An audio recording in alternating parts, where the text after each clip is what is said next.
Ladies and gentlemen, before we get started on this episode, it's important to remember that we need to be empathetic and understanding of every single guest that I have on this show, so that way they understand that they can share this stuff without having any backlash coming from the community. I think it takes a lot of bravery for someone to come on this show and be able to tell about heart-wrenching things that occur. So please be understanding, empathetic, and supportive to my guests. If you enjoyed this content, it would really help me out if you did three things. You followed me on Twitter, you subscribed to me on YouTube, and you share out this video to any of your friends who might also enjoy this content. I hope you enjoy the show. Welcome, ladies and gentlemen, to Deep Dives into the Minds of Esports. My name is Blake Panashevitz, and today's guest is a Navy veteran, coach, caster, previous player for League of Legends. He's been on TSM, CLG, Team Curse, Gravity, Team Coast, Apex, and a bunch of others that, really, there's just a huge list here. He's a very distinguished person. Please let me introduce Brandon DiMarco, maybe better known as Saintvicious. Welcome on the show.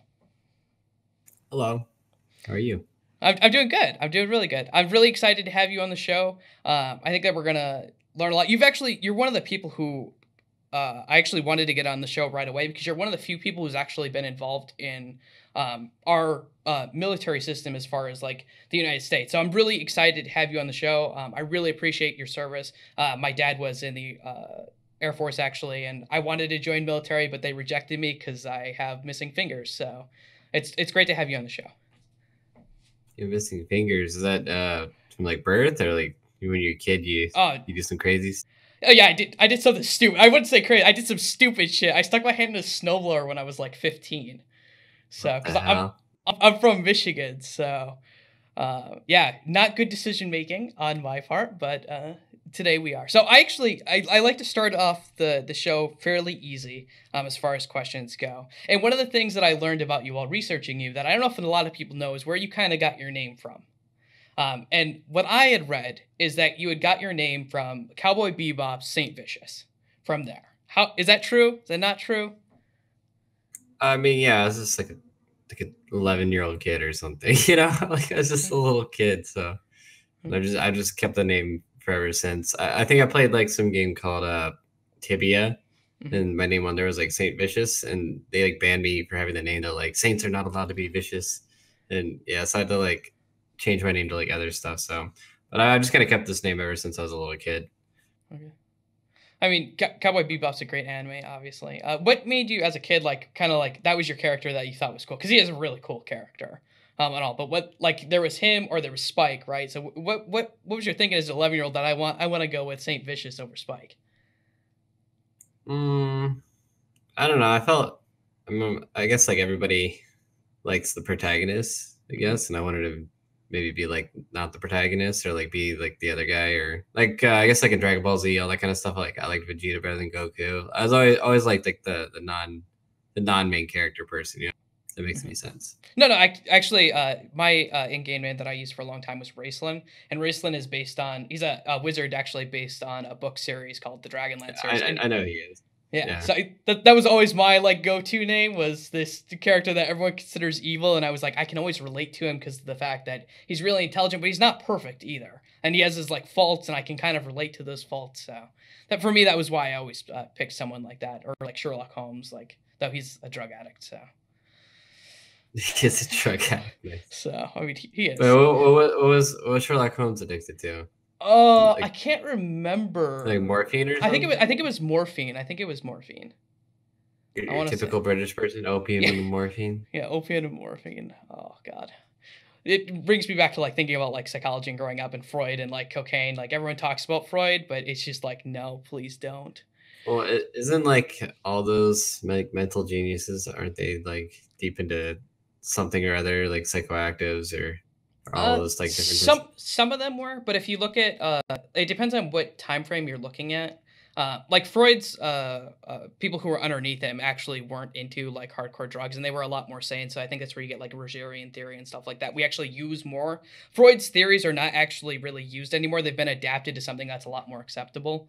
And then you get into like the 60s with behaviorism and like Pavlov, and then that dude's like, everyone is a robot that we can all manipulate.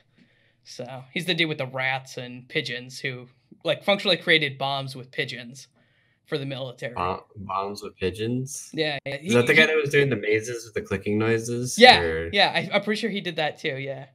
So, but nonetheless, so you're obviously you're involved in C, but I want to talk about like growing up because you grew up in South Carolina, right? yep, Okay, what was South Carolina like? Because it is you're a little bit older. You're 31, right? yeah. Okay, so It's I'm not. Father Time in esports.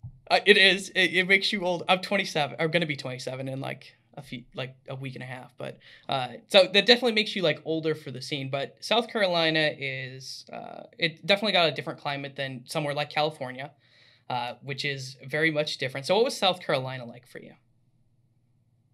Um, I mean, I just lived in the suburbs, in Greenville. Hmm. So Greenville, like when we moved there, was kind of like just a dirt road, and then now it's like pretty like close to like Atlanta size. I don't know if I'm sure everybody knows Atlanta, because like they had the Michelin World headquarters move in there, like the BMW like main factory plants. All these like engineers and like melting pot coming over from Europe all like moved in there, and it like grew extremely fast. Um, but it's like not very like culturally diverse there, or it's starting to become, but not Yeah. wasn't before. Like there was no like Asians, or it's pretty much like due to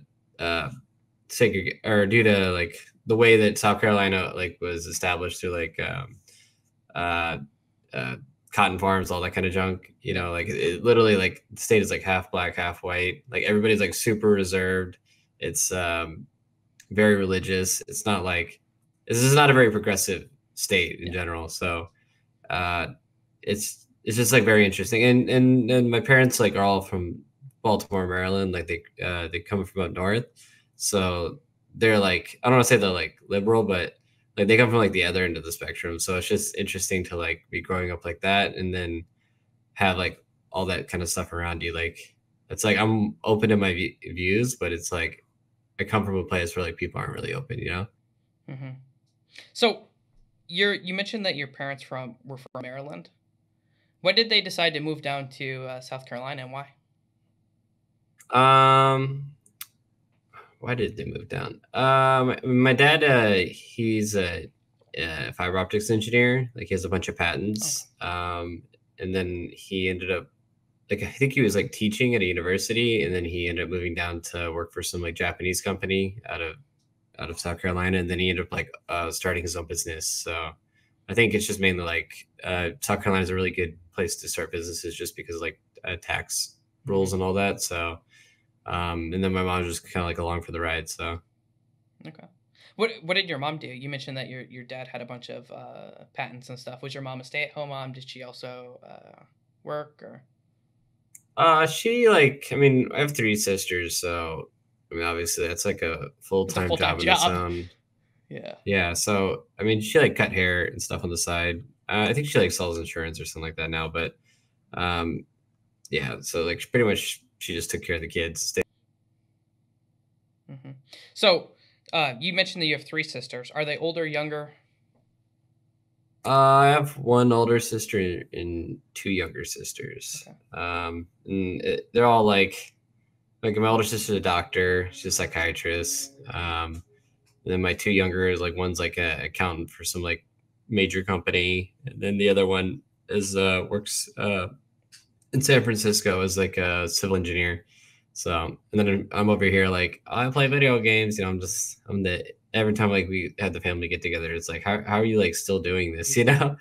Or like Yeah. more like are you actually gonna be able to like live off this kind of thing? Like my dad still like questions it to this day. So Yeah, I I think mean, he's that just used to the traditional like you're gonna get the degrees, and because I mean he has like three master's degrees or something like that, so he's like he has like that whole concept of you have to like get super educated and like go do something. You know what I mean? mhm, It's a different time. yeah. It's still like when I first brought up the idea of esports because I was going to college and I was like, this is gonna be big. This is something I think that people should get into. I think that mental health is something that's gonna be important into it. Maybe we should look into it. And I remember my parents like laughing because both my parents are therapists. Which try growing up with that, you're like, oh my god, please don't analyze me anymore. But they were like, I don't see this. It doesn't make any sense. And I was like, I promise it is. And they definitely I think my dad understands now, but it's definitely a very hard touching subject with like people in general because they don't really understand it unless you've been watching it, following it, or are involved with it. So I think that's totally understandable. Yeah, I So mean, yeah, I definitely see like where they're coming from. And it is like very volatile too. So yeah, it's not like, but I think that's just jobs in general as we're moving into like this day and age. It's a lot more like contractor work and like used to be like in your parents' time that it's like, oh, we're gonna get that gold watch and work towards the retirement. But I don't think that today's many traditional jobs don't really function like that. You know, yeah, I would agree with that totally. So growing up in South Carolina, um, one of the things that I wanted to ask you is what was it like growing up inside of your household? Because you mentioned it was primarily religious around you. What was your household like growing up? we went to Sunday school until I was like 6 or 7. So like we did like the whole church thing, like Baptist, but I think it's more just because of like a community thing, rather than like the religious aspect. Just because like they moved. I'm sure like my parents moved down here and they didn't really have like Yeah, many friends, so it's like a good way to meet people. Um, and then I guess like we're like a normal family, like have to do chores, all that kind of junk, and just go to school up until like probably like my parents got divorced when I was like maybe like 9 or 10, my and parents got then divorced when I was 6. the therapist can't work it out. Come on now. Yeah, Yeah, and then yeah, so my parents got divorced, and then it was just kind of like I don't know, and it's kind of interesting. I always how you can like put things in perspective when you are an adult. So like you think about like try to put yourself in your parents' shoes of like why they got divorced, like why things happen. So my dad like wanted to like start his own business, and it's like he had actually had a really good job, like a super stable job, and obviously like he's gonna have to leave that stable form of income to like go do that, and it's like you have 4 kids to like take care of, so like think about how expensive kids are. oh yeah. And then so I like my parents ended up like fighting over that, and they obviously like my mom's like, you can't quit this job, you can't go start your business, and my dad just like he like took a shot and like he like just went off to go do that, and it's like he was kind of like disconnected from us for a while. We ended up like me and my older sister ended up like moving living with him when I was in middle school, but like the two youngers are like stay with my mom. But it's just like interesting to think about why your parents do things when you go back and Yeah, like kind of like put yourself in their shoes and be like, damn, would I have done something like that? Or like, you know, think about like their motivators and things. Because you kind of realize as you get older, like your parents are just human beings too, and yeah. like they're gonna make their decisions, based on a lot of the same things that like maybe you make your decisions on. Yeah, and I think that's one of the things that's why I think like parents are so important to actually talk about. So you mentioned the therapist and they couldn't work it out. It's actually so my parents split up. My dad got remarried, and the remarried were both therapists, and then they recently split up actually again. So yeah, the therapist could not keep it together. Being a therapist, actually, one of the funny things working with, so I did contract work in mental health. And one of the biggest problems you always notice is actually with the therapist within a group of people because they assume that they know everything about mental health, and so they actually don't work on their own mental health, and it can actually be a really big issue, like in general. So things you learn. I mean, to be honest, the people I would take mental health advice from are like the craziest people. Just because, like, I feel like they're the ones that are probably going to be doing the most effort to know themselves and like like do like how like they're probably thinking really deep about how to fix themselves. Yeah, So it's like they've delved deep into the topic. But let's say somebody that's just living like a pretty, standard life or whatever, just like chilling. Those people probably haven't like really put in the work to do it. If that makes yeah. sense. Yeah. One of the things that they try to teach you when I was doing my master's briefly before I dropped out is they try to say you should go to therapy. They actually like tell you this like you need to be going to therapy because chances are you have shit you have to work out. And I think like 75% of those people literally ignore that advice. So, in my opinion. But I totally relate. So when your parents divorced, for me the divorce was not a very pleasant thing, um, growing up, and I didn't understand it, and I was very confused, and I was very angry. What was it like for you? I mean, there's like drama and stuff with it, but I don't know. At that time, I just kind of like started just playing games a lot. when I started playing like RuneScape and like Counter Strike, like way old Counter Strike, like way before our source and all that, and started playing like Warcraft 3 and StarCraft.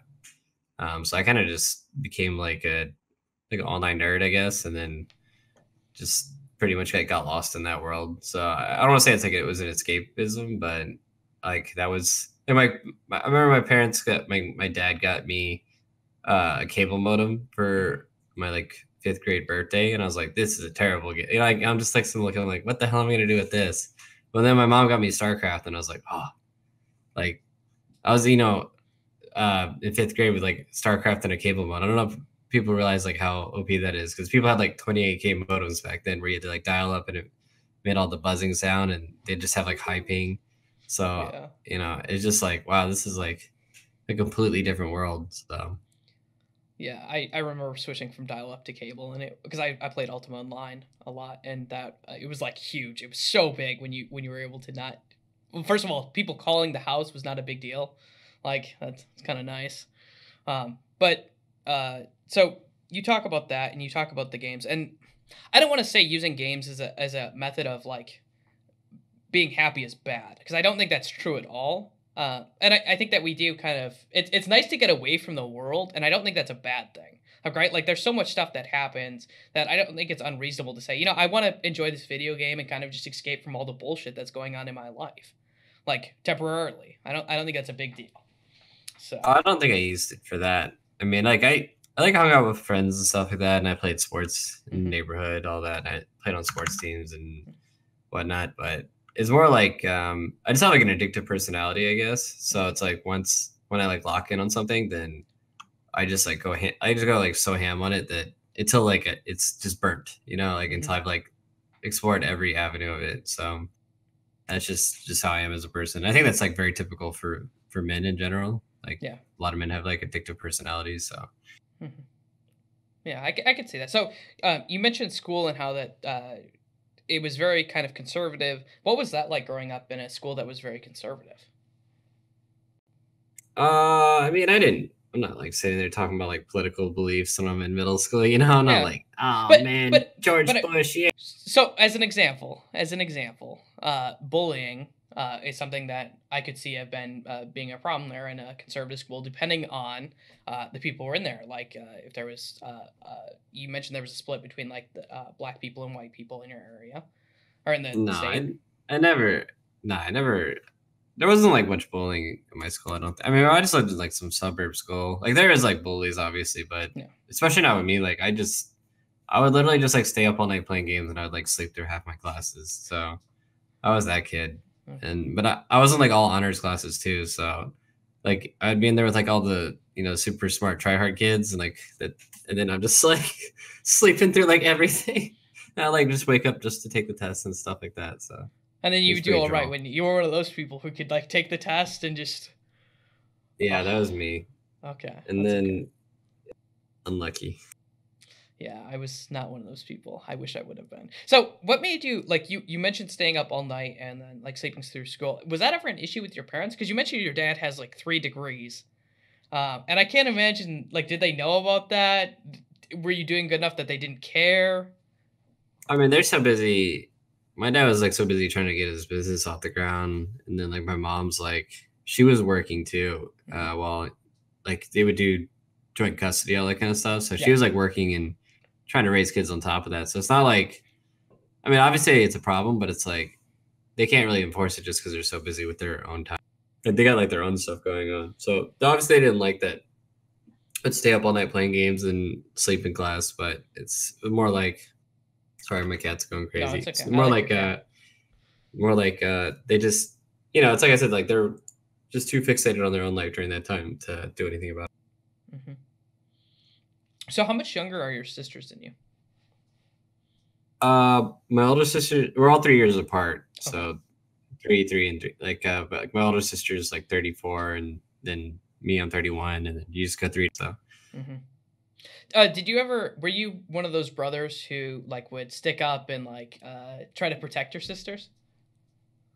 I mean, nobody really messed with them, so I don't. I didn't like. And, like we were never in like the same school either, like because they're 3 years apart. You know, like middle school's only 3 years, and then and they went to a different elementary school than I did too. So just because of, like some zoning thing, I don't know, it was really weird. The school I went to was so small that literally they put first through seventh grade all in the same school, or first through eighth grade all in the same school, and then the high school was different. So it was very, very small. So that's why I always ask, because different schools are different ways. So what made you want to do honor classes? Because you mentioned that you it sounds like you didn't really even care about school that much, or you didn't like it that much. It was just something that you did. What made you want to be like, I want to join these honor classes?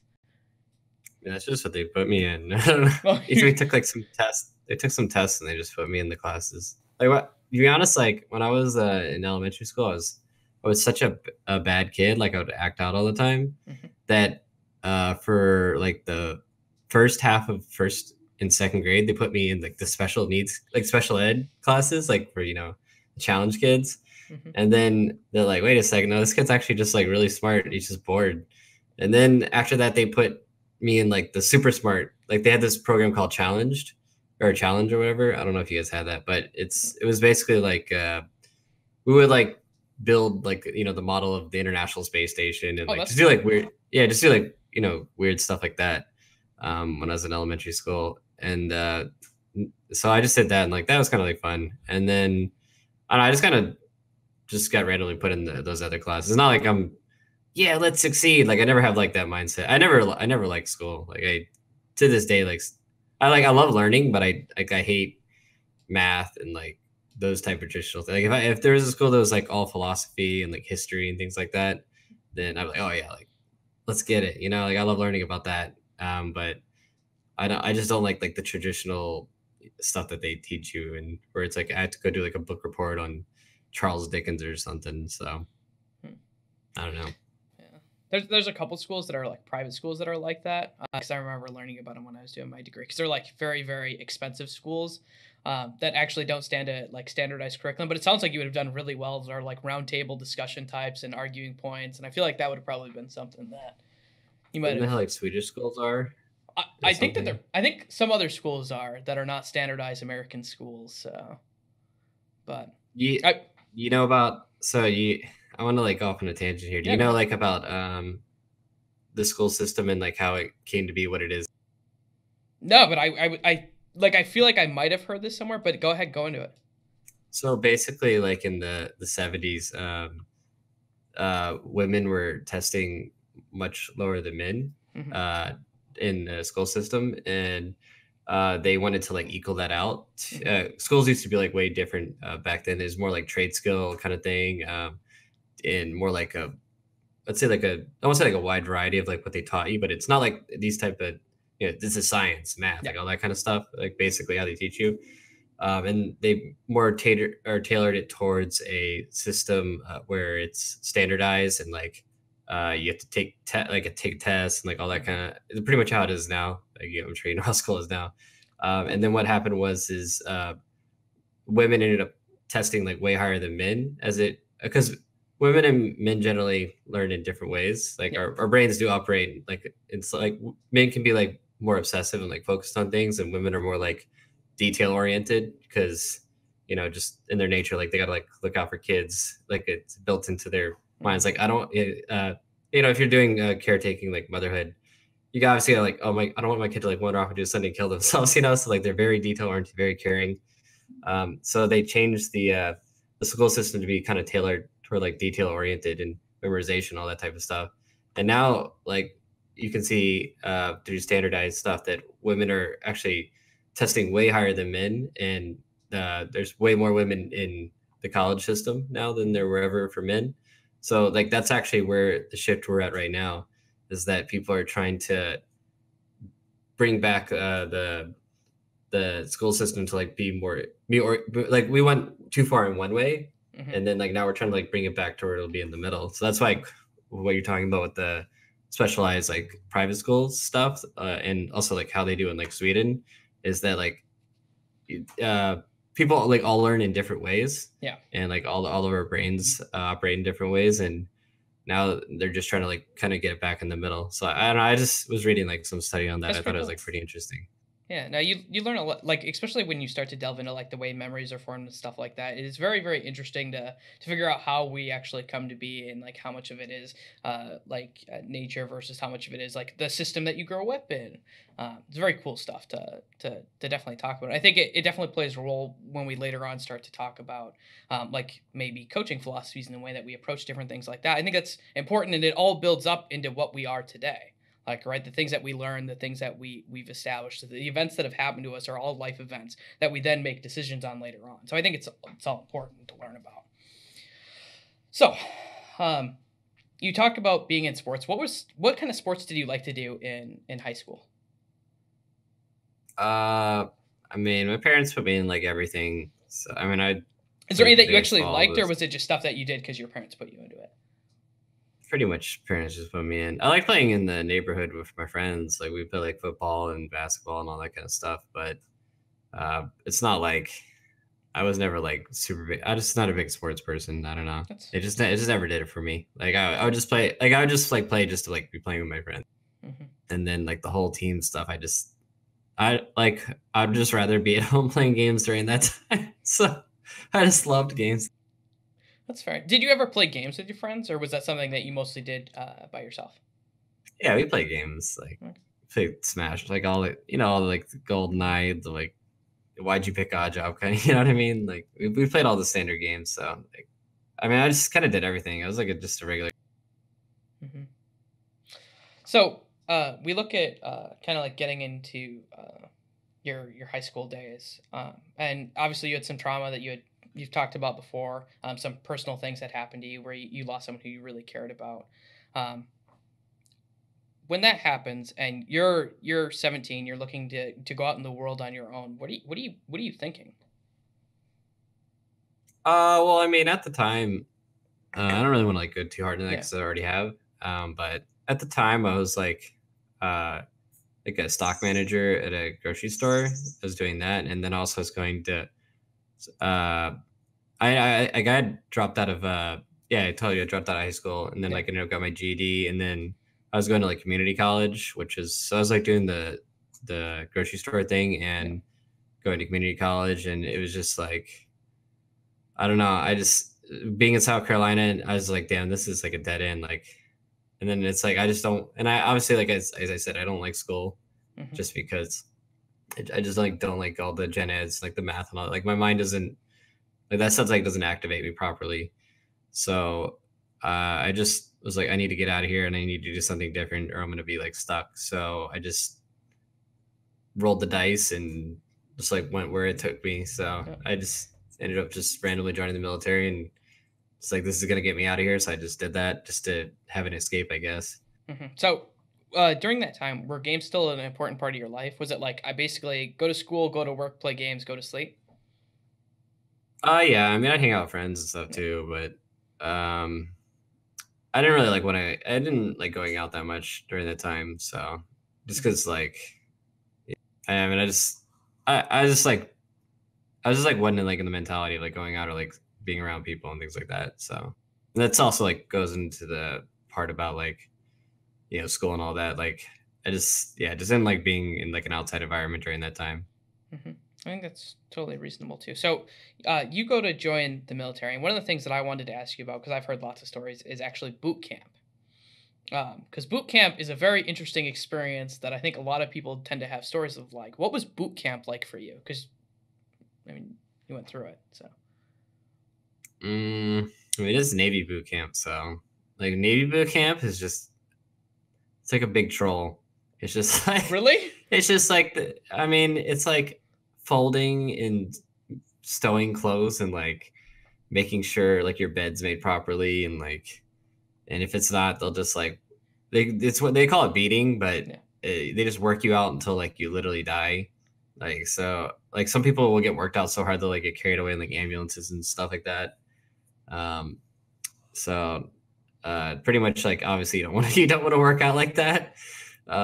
And then I was like some scrawny nerd kid at the time because I'd just been like my friends used to call me like Holocaust survivor when I was before I like went into the military. I mean I'm 5'11" and I was like 120 something.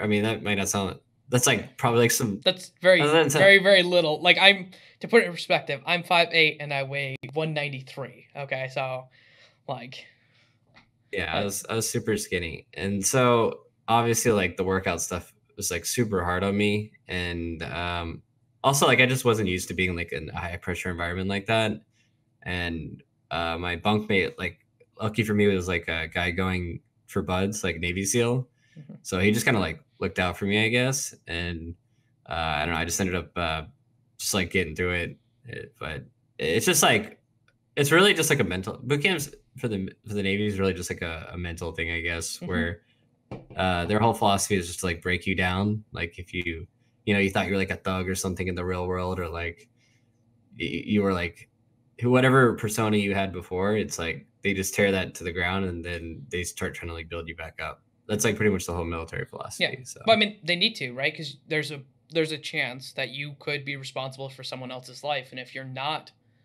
being that person, then it could be very dangerous for everyone involved. oh yeah, definitely. But I mean, it's more just like to put you inside of people come from like really all different, like super different. Like we had people in there like thought they were like, you know, the gangsters and all that, and then we have like you put those in there with like some like hillbilly guy, and there's just you have these like ridiculously mesh of people that you would never think would be together, and then it's like they have to. I don't want to say like work out their differences, but they have to like work together. So like that, I think that's the main purpose of the breaking people down is that like redneck Joe's not ever going to work with my thug boy over here. So it's just that's just how it ends up being. But so you just have to like be able to work together. Was that one of your first experiences where unequivocally you have to listen to authority? I mean, I was fine with authority, but like authority has never been a problem for me. But it's more of like the urgency of it, I guess. It's like you have to do it.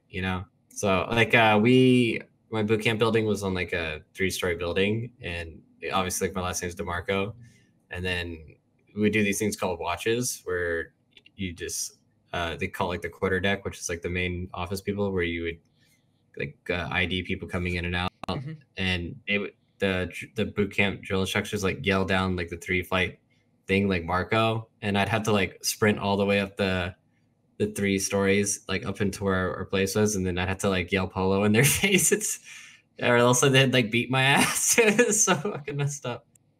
It's like stupid stuff like that. Yeah, it's funny. Did you ever have guard watches, and did you have to worry about like resetting? Like it was one of the stories that I heard about for like my dad growing up is that you would do watches, and if you fell asleep and they caught you falling asleep, they would reset you in boot camp. So you'd start all over again from the beginning. Do you have to worry about anything like that? Oh, I mean, we did watches. I was still talking about like what I was doing. I'd have to run up the 3 stories. We were on watch. So I mean, I don't know. Watches never like I'm like a bit of a daydreamer, so that stuff was never really a problem. Okay. So you're inside of the military, and if my dates are correct, you would have been inside military when 9/11 happened, right? No, Or no, definitely not. just before that, right? See, 9/11 happened. No, 9/11 was definitely before, because 9/11, yeah, like Or sorry, after. I that was meant, like a few, yeah. yeah, that was definitely a few years before. So I think I remember seeing 9/11 when I was in school and like turning the TV on. I think I was in middle school when that happened. Actually, that was like way before. Okay, so did that play any role in like your decision to join the military? Because we were in the Iraq War. Because I went from 2003 to 2011. No, I mean that's why I joined the Navy, because I didn't want to. I don't want to go over and shoot somebody or do anything like that. Like I'm not trying to like take somebody's life or like hurt anybody. I just wanted to be like in a structured environment, I guess, and like challenge myself in like ways that I probably wouldn't in whatever I was doing before. Mm-hmm. And did you know that it was because you had mentioned this before on like Thorin's show that like people still died, like it was still stuff that happened. Did you recognize what kind of environment you were getting into? I mean, obviously, I know there's risk when I was getting into it, but I mean, death is like never been like after that. Like I think like death is I want to say like I'm a sociopath, but like death is like irrelevant to me. Like I'm not really like that scared of death or like people dying around me or like uh loved ones dying. Like I'm like cold to all that kind of stuff now, I guess. That makes I mean that Normalized. sounds like a horrible thing, No, I but think it's if you're normalized to it, it kind of makes sense, right? Like it's happened enough where it's like this is life and this is kind of what happens. I don't yeah. necessarily think that So makes you cold.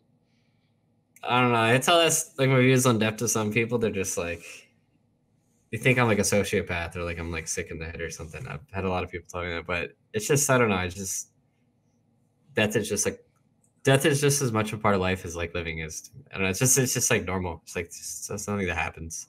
I don't know. It just doesn't really do Nice. anything for me anymore. I guess. I mean, like obviously, like I don't want to die, and like I am in like that high pressure environment, being in the military, and it's like let's say I was an electrician when I first got in until I moved into my other job, and you're working on stuff that other people have worked on, and military doesn't really have the most qualified people. Like they're Yeah. yeah. So if I'm working on something that wasn't tagged out properly or like not properly done before when I've done it, there's like a high chance that I'm going to get electrocuted and die. Like that, it's like extremely common that people get in that profession in the military that people get electrocuted and die. So like I'm thinking about like that every time I'm like working on something, and it's just like things like that, and it's just like, am I going to let that control me, or or am I just going to be like really focused on what I'm doing, or it's just like that type of mentality. I think like it's important to like have that hyper level of focus attached to like life and death situations, but it's something that shouldn't control you. Hmm. Like it shouldn't like move you throughout life. Hmm. So I don't know. It's actually pretty interesting because I remember I was like listening to this podcast and they were talking about in our day and age there's no like I'm not gonna wake up and worry about getting like eaten by like a lion or like Yeah. I'm not gonna have to like fight for my survival when I wake up. We live in like this really neutered kind of age, and Hmm. people don't really have that fight or flight kind of feeling in them anymore, like that super challenged feeling where it's like I must survive. Hmm. So it just completely like alters the way that we think and like operate biologically, and it's interesting. So I kind of think so I was thinking about like that situation I was just talking to you about where it's like I am like in a life and death situation, and it's like thinking about like how that helped me like progress mentally or like challenge myself in other ways, because it's like let's say I was just working some 9 to 5 office job, sitting in a cubicle all day, I would probably not have like those same feelings or like let's say like I don't think my brain would develop in the same way. So Hmm. I just thought that's kind of interesting. No, I think that like I was saying earlier, our life kind of what happens to us kind of dictates. So like a good example is stress. This is kind of the problem with like someone saying that someone else's stress or someone else's feelings aren't valid is the fact that everyone's stress scale is literally dependent on the events that have occurred to them. So your most stressful event might be dealing with power lines where you could have died every day. That's pretty stressful. But that means like what you can handle for stress is based on those incidents that have happened in your life. So maybe someone who's never had to deal with that at all, their stress tolerance is probably significantly less realistically, because it's completely individualized in the events that you go through. So Yeah, I can see that. There's people that like stress out that like, oh my god, my Postmates is late, like that kind of stuff. So it's just, I think that like, yeah, I guess like the stress levels of people in our day and age are like a lot, different than it's probably like in our parents' day and age. So yeah, in our parents' day and age, it's like they're going through like all sorts of crazy shit. So. yeah. I mean, it is definitely crazy. Like oh yeah, oh I can't like even thinking about it, I'm like wow I can't really imagine what that could have what that could have been like. But I think what's cool about you is a lot of this stuff is kind of I think and this is what I want to ask next. How much of this stuff has kind of shaped the philosophy that you've had on your life? Like the way that you start to approach things, the way that you handle things. How much have these life experiences kind of been crucial in the way that you see a new problem that comes up and you decide that you're going to handle it like this way or this way? I don't think that at the time it really had like I mean it had an effect on me, but I don't think I really started to uh rationalize and like observe these like situations. Like the thing I was just talking to you about, I didn't really start to like dive deep into that stuff until after I got out of the military and I started to like really try to like understand myself and just kind of understand kind of like how the mind works and like how like these situations shape us. Like even like when I was beginning like my pro career in esports, I was still like some crazy fuck. And like let's say like in my circumstances, like going into the pro scene, it's like I was just like this random nerdy kid, just like trying to do my thing. And then like you get into esports and it's like all these you have like all this like glory and like people, like admire you, all this kind of junk. And it's like a real shift, you know what I mean? So it's like mentally it's like very tough to handle, so like that's one of the things that also like got me into like thinking uh about how these situations like shape our mind and um how we can be like molded by it, and just trying to think about these situations rationally and like be very objective with how it is. So that's like, I guess maybe like until I stopped playing. Once I stopped playing, I started to get really into that kind of stuff. Mm-hmm. So what was it like? So you end up leaving the military. What year did you get out of the military again? Do you remember? I don't even remember. I don't keep a track of the timeline of my life. I was like 20. I was like 22, Okay. 21 or 22. So you get out of the military. What are you doing as soon as you get out of the military? Because that's something that is different for everyone. What did you do? I just went to university. I was pre-med. Mm-hmm. I went to College of Charleston. It's a liberal arts school in Charleston, South Carolina. It's a bit of a party school. It's like 70%, 75% female, and it's on a beach. So I was just like, I got to get out of the military all male life.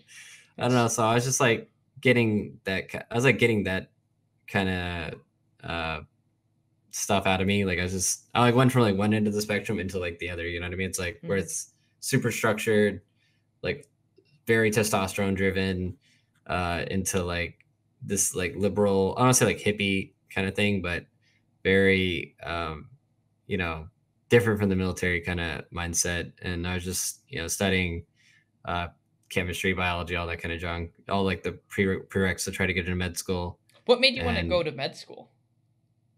What made you think that I want to do pre-med? I just wanted to, I was really into exercise at the time, and like the chemistry of the body, and like how to like I was like super in shape when I got out, because in the military like everybody just gets into shape because you're just bored and like you have nothing else to do.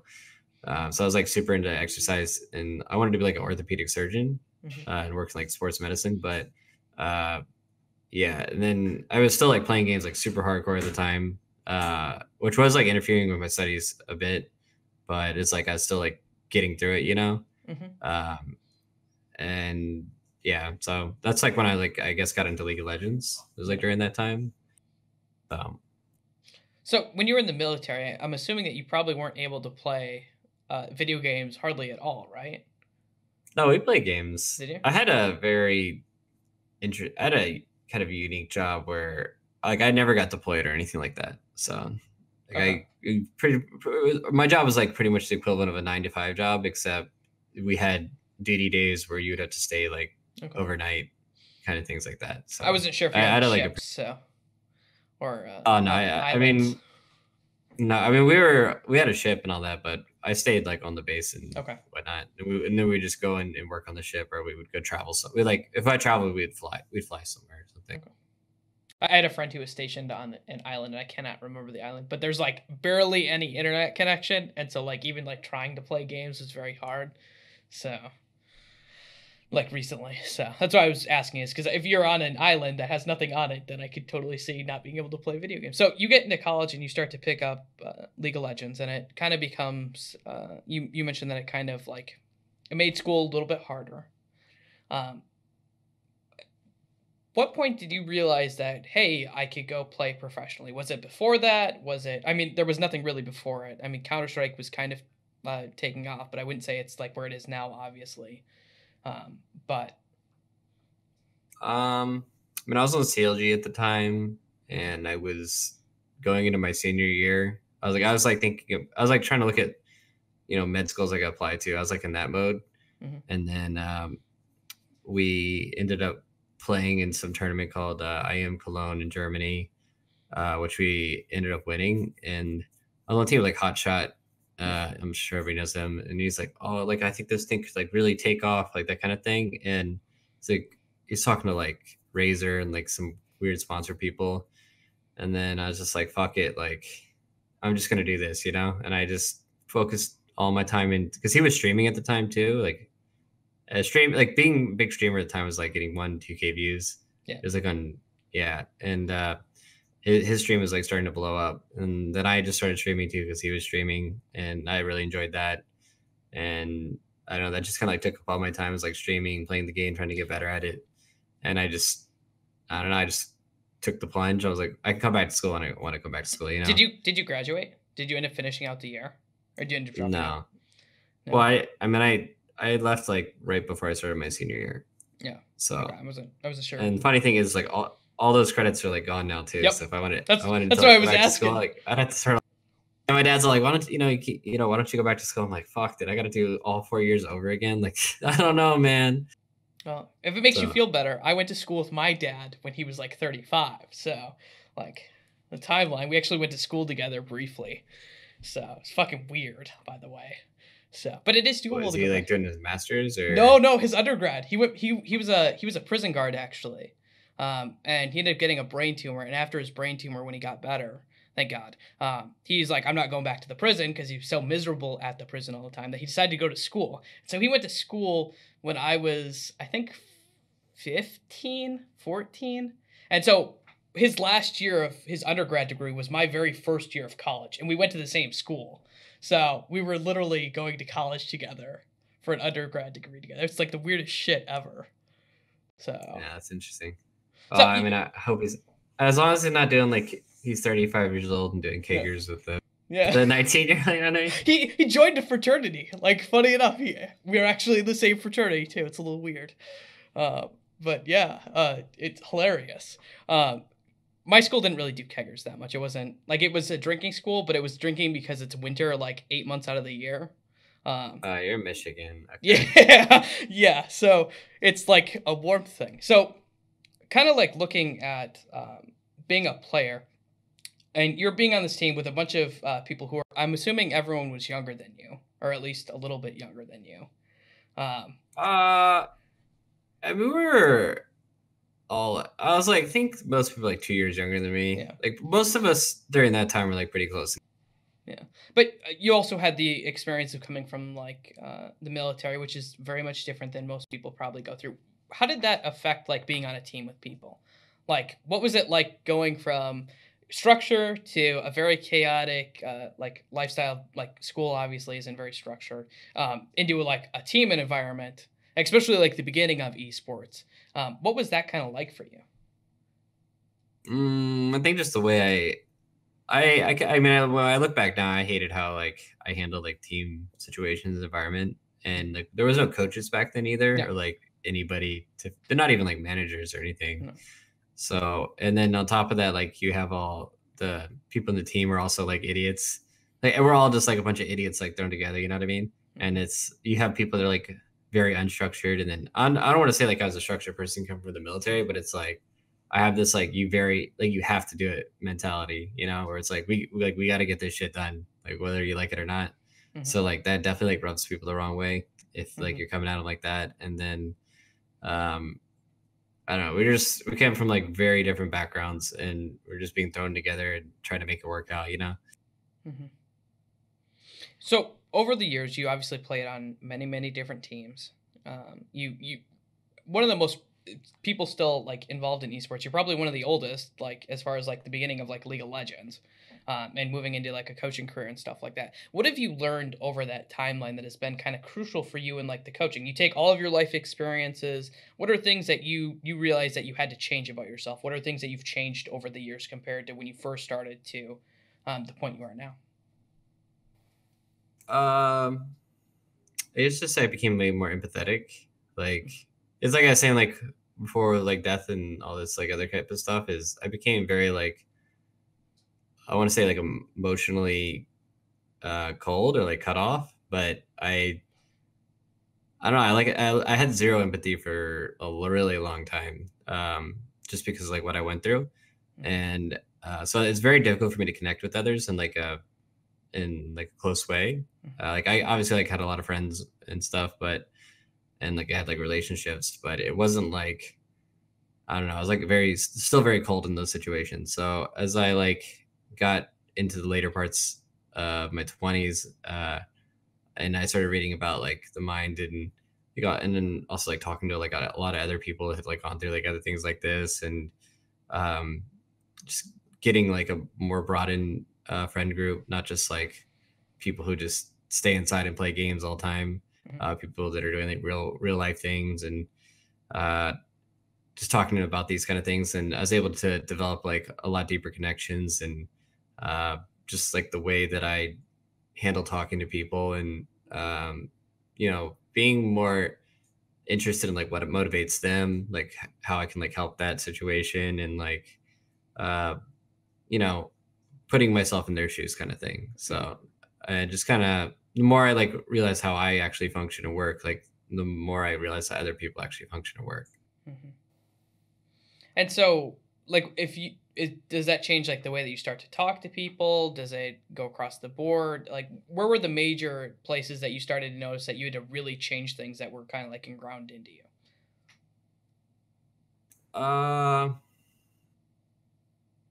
what I noticed, like things that I don't know. I don't think there's like a turning point or anything, but um, hmm, I don't know. I can't think of like a key moment. Like, Mm-hmm. let's say like even with coaching, like when I coached, I never coached a same team, any one team in the same way. Like every year, I would come at it from a different angle. Like one year, like I came at it with like the Vince Lombardi style, where it's like I'm gonna be like super hard on these fuckers and like whip their ass, and like we can't be second place kind of mentality. And then the next year I have like the kind of Care Bear, like you can do it mentality. It's just uh, I don't think there was like one defining moment where everything changed in me. It's like I'm just kind of experimenting and trying out different things, and then seeing like what I like best, kind of thing. If that makes sense. Yeah, no, And that's yeah, and then just taking, and then I think one of the most important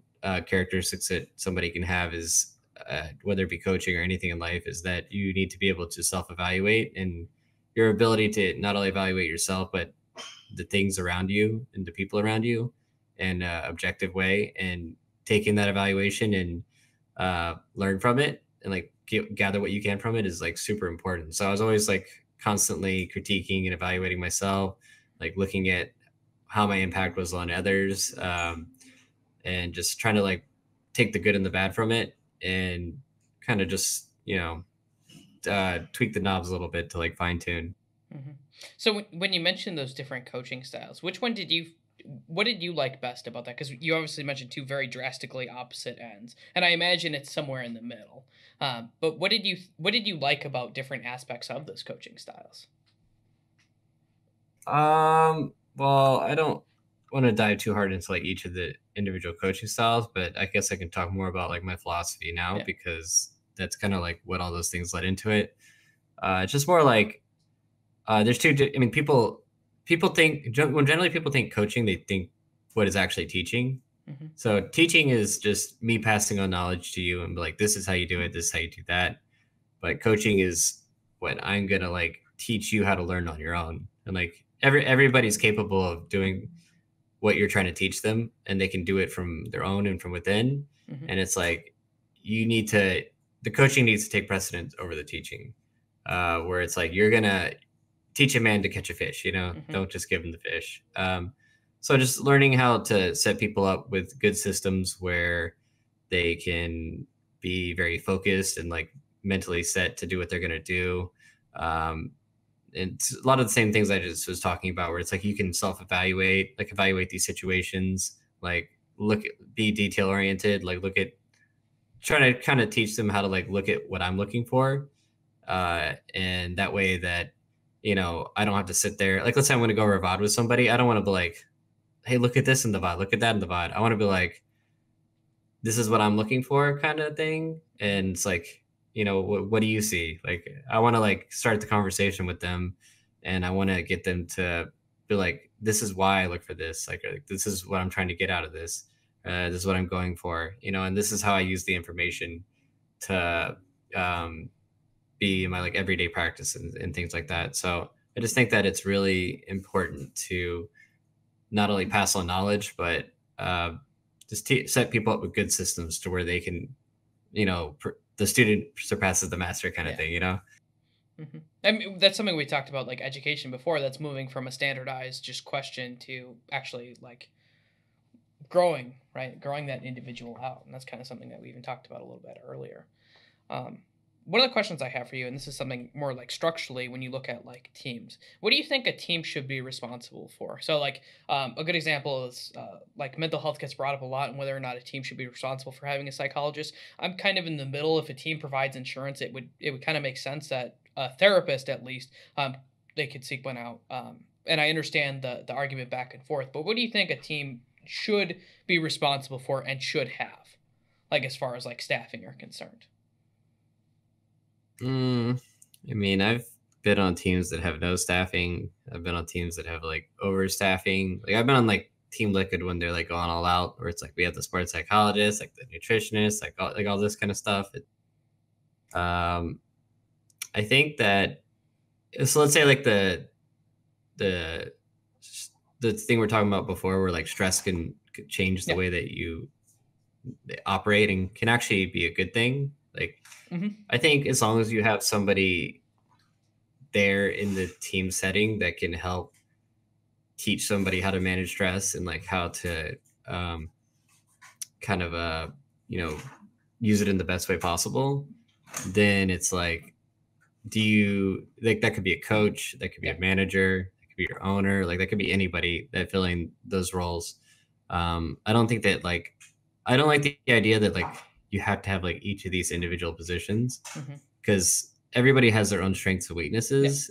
And then so when you're building a team environment or like an environment in anything, whether it be like management and business, like you need to make sure you're putting together the right personalities to get the job done. Like you need people that can complement each other's weaknesses, if that makes sense. No, so it's like, let's say like I was to work with a team, like, I mean, I don't want to sound like ego or anything like that, but it's like I probably wouldn't need like a sports psychologist or like I worked with Robert Yip last year. Like he actually helped out a lot. I think like with the players' mental and things, like he kept them like extremely positive. Like he was like a dad, so like I'm like it's basically like let's say I'm working with him in that regard. So I can do those things that he's doing, but it's like now I don't have to worry about that. If that makes sense. And now it's like now I can focus on the game, and because I get to focus on the game, then like I become stronger in that area, and like he's got my back on that area. And I just think that's really important that when you're building a team is that you have people that complement each other's strengths and weaknesses in that regard. Yeah, it makes sense. I like that. So, obviously everything, I don't want to kill a dead horse because I think that that's stupid. The entire thing coming out with like the backlash from the community, which I will say straight up, I think that there's consequences for the actions that we have, but I also think that people still need to be responsible and respectful of human beings because we're all human beings. So first of all, anyone who is like, when you were getting those comments like kill yourself or anything like that's completely unacceptable. In my eyes, and anyone who does that, like quite literally, you're also part of the problem. Like you're not helping anything out about the things that you're upset about. You are quite literally part of the problem. When that first happened, you had that backlash. What were you feeling? I don't really want to go like too much in that situation, to be honest. Like that's fine. I've already like I've talked to so many people about it. It's just like I don't know. It was just a fucked up situation, and I think that like I think people just I think these things can get out of hand like super fast on the internet because basically like I'll go like off on a different tangent from kind of what you're talking about. It's more like that. So like I mean I'm gonna say like the standard Christian thing. I mean I'm not like super religious, but I did grow up kind of Christian. It's like don't judge others. Like you live in a glass house kind of thing. Where it's basically you're forming an entire solidified opinion of somebody over like a 30-second clip or like whether it be me or anybody else, like somebody like I see people they'll like read about some like tweet or they'll read about like so and so said something in the media, or like this celebrity said this or that, and they're like, and they judge them, and like that's who they are forever. You know, like those, that one sentence defines that person, like of who they are. And like that person could be probably like the nicest person ever. You know what I mean? Like I'm sure if like that person talked to that person, like I genuinely think most people in the world are, they mean well, Yeah. and and everybody's just trying to get by in their own way. And it's just, life is a very scary place, and it can lead people into these very I want to say like chaotic kind of moods and feelings that they don't really have control over. And that's how like we kind of get led into like those kill yourself kind of things, where it's they're trying to deal with something that they have within inside them, and then like they use that to, like, they don't know how to cope with it, and they end up like lashing out. So it's like, that's why like I can't hate on those people. It's more like I understand like where they're coming from, and all I'll say is like I think that people should try better to think about how they're coping with those things, and instead of lashing out, like try to actually think about like the person, and like don't just judge people based on like such small things and sample sizes. Because like there's so many people when I was younger, this is like especially when I was younger, that I would evaluate people like, oh, that person's a fucking idiot, or like, like, oh, that guy believes this, like I hate him, and then like I'd end up like meeting those people in real life, and like sitting down and having a real conversation with those people, and I realized that like they're actually like, they're pretty good, like good, there's like they're a good person behind all that. And it's just, people say and do stupid shit all the fucking time. Like that's just how life is. And as long as somebody has, I think as long as somebody has a good heart, and they're not like actively trying to like hurt people, then it's like I'm fine with everybody kind of thing. It's like just don't jump to conclusions with people, and you'll generally I think you'll be a happier person, and you'll get along with people better as well. I agree. So going on that, you mentioned like people saying mean things, or kind of like loading on their baggage to other people. I think the anonymous function of the internet kind of helps propose some of that, obviously, because it's much safer behind a computer screen than it is to actually say some of that stuff to someone's face. Do you think that there's a problem with that in gaming culture that needs to be addressed? Like the idea of this anonymous way to kind of like berate or degrade people? I don't think you should tie it just to gaming culture, because I mean I mean specific, like just around, because like esports, and it's been getting brought up a lot. I'm not saying it's just this, because it quite literally it is the entire internet. Yeah, well, I mean that's what I'm trying to say is like I remember I was reading some tweet right before I got on here, where it's saying that something like 45% of esports is women or something like that, and but they can't progress because of toxic environments and behaviors and things like that.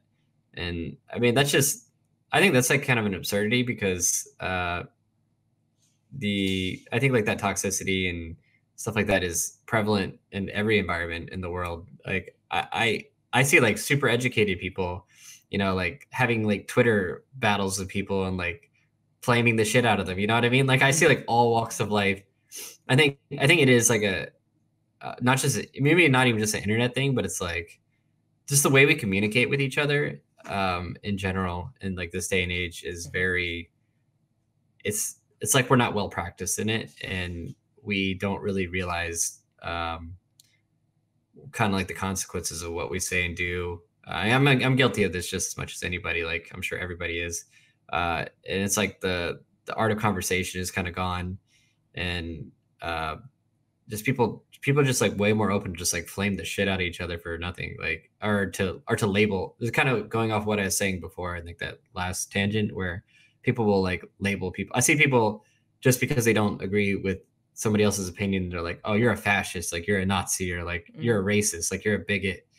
And it can be something that like has nothing to do with what they're talking about, you know what I mean? Yeah. And it's just people are so quick to like put people into these categories and like label them just so they don't have to like, that's just how kind of how the human mind works right now in our day and age, I guess, is people, they want like a simplified answer to their issue. And just like, well, if that person doesn't agree with me, they're obviously just like a bigot, they're a racist, they're like, they could just put that person in that category. So like, let's say for when I was talking, you know, and I'm like, oh, I said that about depression. They're like, well, that person's just uneducated. Like they don't know shit. Like they don't know really know like where I've come from, like what I've dealt Yeah. with, like how like well versed I am on the subject or anything like that.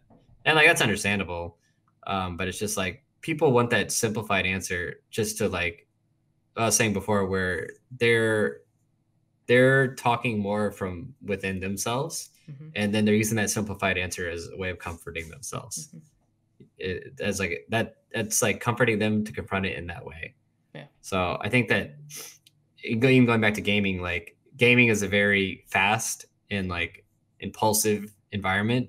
So like that simplified answer mentality where it's like, oh, I can just label this person as like whatever the fuck I want, like an idiot. Like I could like, you know, spew racial obscenities on them, all this type of shit, and like just simplify them out as like that. Then it's like a way of comforting themselves, and it's actually pretty crazy. It is. Yeah, it's pretty. So, do you think that there's anything that we can do about it?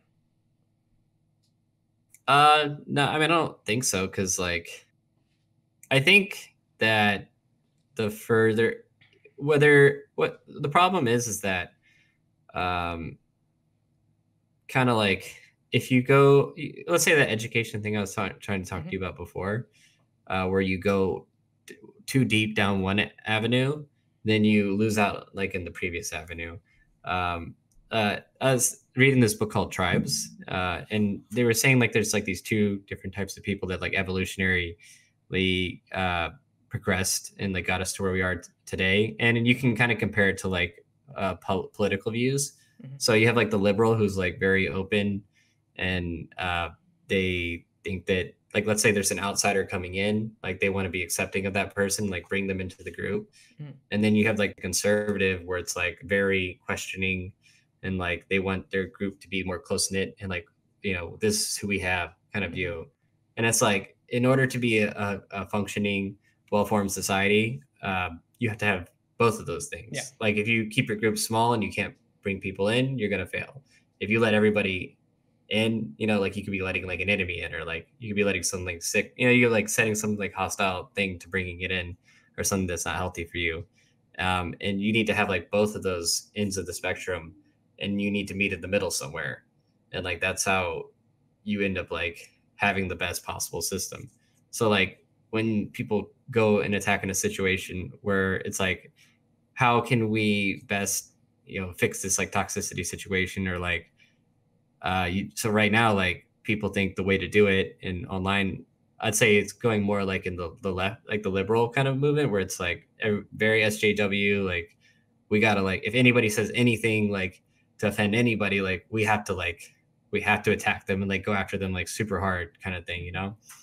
And it's like I do think there's a time and a place to like defend people and, you know, stand up for what you believe in, but it's like now it's kind of becoming almost like a witch hunt, and like kind of what I was talking about before, where like everybody just gets labeled and like put into these things. And so now we're like too deep into this spectrum, and it's like you need to come back a little bit more like this way, you know. And that's why I don't like to take a exact stand on like I'm left, I'm right, like that kind of thing, or like this should be like this should be that way, this should be this way. I think everything should be in the middle, and like you need to like try to meet both sides of the party. I think that makes perfect sense. I think that, especially talking about like politics, it's a very like for the United States specifically, it's very polarizing how it feels sometimes, with people's opinions going one way or the other for matters, and not really being able to see either side's points.